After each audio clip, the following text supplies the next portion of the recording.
काहीच पडलं नाही. समोर नमो मंडपाच्या ठिकाणी लाल बुंद गोळा माझ्या नजरेत पडला. हा हा म्हणता मी त्याच्या दिशेने झेप घेतली. जवळ जाणार तो एका यंत्राचा आवाज माझ्यावर झाला. तो आघात इंद्राच्या वज्राचा होता.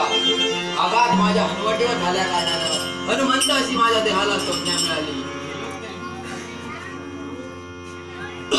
आघात माझ्या हनुवटीवर झाला आणि वायुदेवाने हनुमंत ही संज्ञा मला दिली. दिवसेंदिवस माझे पराक्रम वाढू लागले.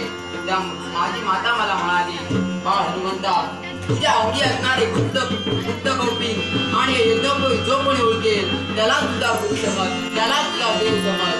असाच मी अरण्यात भटकत असताना दोन दिव्य पुरुष माझ्या नजरेस पडले.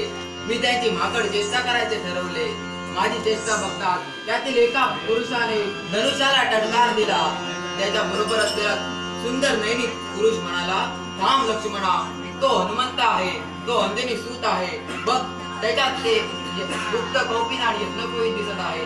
त्या क्षणी मी त्यांचे